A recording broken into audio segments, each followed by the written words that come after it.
Je m'appelle Marcelin, je suis éleveur de cercles. Et ça y est, la nouvelle est tombée ce matin, je l'ai lu dans le journal. Réforme du code de la route. Les panneaux de forme circulaire vont être remplacés par des panneaux de forme carrée. La moitié de mon chiffre d'affaires qui s'envole. Mais j'ai trouvé une parade pour éviter la faillite. Alors pour savoir comment Marcelin va éviter la faillite, eh bien, rendez-vous en mars 2017 pour la représentation au public de ce spectacle de mathématiques de la compagnie Alchimia. Donc au sein du pôle Sciences en scène, j'associe la culture et la science, les expériences et la scène en direction du jeune public. Et avec ces spectacles, la compagnie s'inscrit dans le mouvement de sciences ouvertes puisqu'elle est au service du bien commun. Et ce travail rejoint celui de Louis Figuier, qui était un grand vulgarisateur scientifique français à la fin du 19e siècle, qui a écrit au moins 12 pièces, et celui de Robert Houdin, mécanicien illusionniste.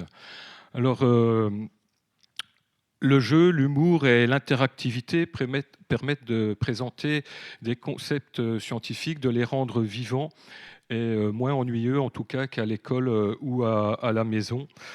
S'en emparer de ces concepts et s'y confronter permet d'agir directement dessus. Alors ici, c'est à la fête de l'Iris, donc le public est en train de s'interroger sur la transformation du plomb en or. Et dans les spectacles, en fait, les enfants sont emmenés dans un monde où la curiosité est éveillée et les concepts sont mis en scène.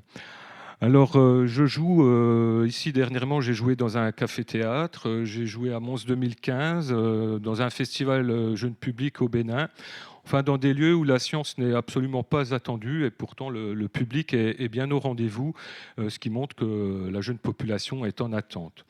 Alors avec le spectacle Cercle Sapiens, le but est de sensibiliser les enfants aux mathématiques afin de leur montrer qu'elles sont bien vivantes au cœur de leur quotidien dans un GSM ou un ballon de football. Alors un ballon de football, si on y regarde un peu plus près, on peut observer qu'il est constitué de plusieurs morceaux, des hexagones et des pentagones. Alors ici, on a une structure composée uniquement d'hexagones et qu'on ne peut pas refermer sur elle-même. Le ballon pourrait bien rouler, mais on ne sait pas le coudre. Par contre, si on ne prend que des pentagones, eh bien, on pourrait bien coudre la structure, mais le ballon ne roulerait pas bien. Donc la solution optimale se situe entre les deux. En fait, un ballon de foot est composé de pentagones et d'hexagones. 20 hexagones, les faces blanches, et 12 pentagones, les faces noires.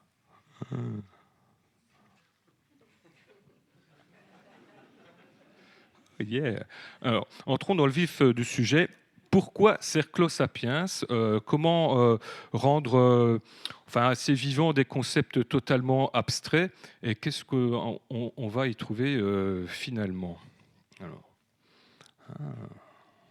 suspense. Alors la Lune, le Soleil, les formes circulaires en général m'ont toujours fasciné. D'où le spectacle. En fait, le cercle est esthétique. Certains diront même qu'il a une forme parfaite.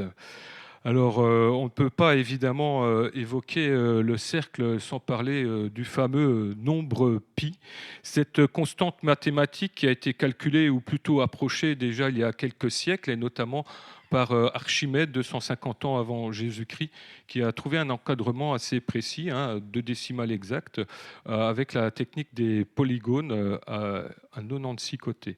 Donc, voilà.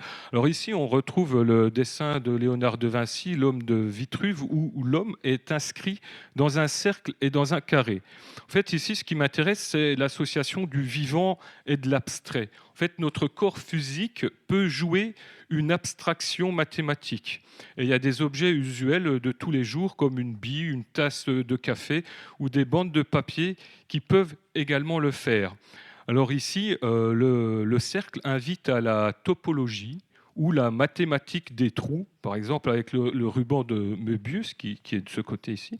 Donc on prend une bande de papier, on lui fait on la tord, on la découpe et on a un résultat assez inattendu. Ici, C'est la même chose en prenant des anneaux de papier dans des configurations très très simples. Donc si vous en prenez 2, 4 ou 8, vous pourrez essayer tout à l'heure. Les résultats obtenus sont assez contre-intuitifs, complètement inattendus. Alors la topologie permet aussi de jouer avec des cordes et de ne pas finir saucissonné, car un objet qui apparemment est fermé ne l'est pas forcément. Et oui, parce que un problème géométrique ne dépend pas forcément des formes exactes, mais plutôt de la façon dont elles sont liées. Alors dans Cerclo-Sapiens, le cercle prend vie grâce à Yuki, un cerceau de hula hoop, coaché par Marcelin, le plus grand éleveur de cercles de la région. Alors Yuki est un personnage, vraiment, avec ses émotions propres, qui fera tout son possible pour faire sortir les décimales de pi, la topologie et même des notions de tenségrité. Alors il y a même les solides de révolution qui pourraient intervenir dans le spectacle pour apporter une dimension supplémentaire, passer du plan au volume grâce à une illusion d'optique qui exploitera la persistance rétinienne. Alors tout ce travail eh bien, est le résultat, tout ce travail au service des mathématiques vivantes, est le travail de toute une équipe multidisciplinaire composée de chercheurs en mathématiques, d'une championne de gymnastique rythmique, d'une houpeuse professionnelle et d'un marionnettiste. Ça fait du monde. Alors, eh bien, si vous souhaitez soutenir ce projet, Cerclo-Sapiens, eh bien, vous pourrez me retrouver tout à l'heure pour en discuter, pour programmer une représentation, des choses comme ça. Voilà. Eh bien, je vous remercie. Une bonne fin de soirée.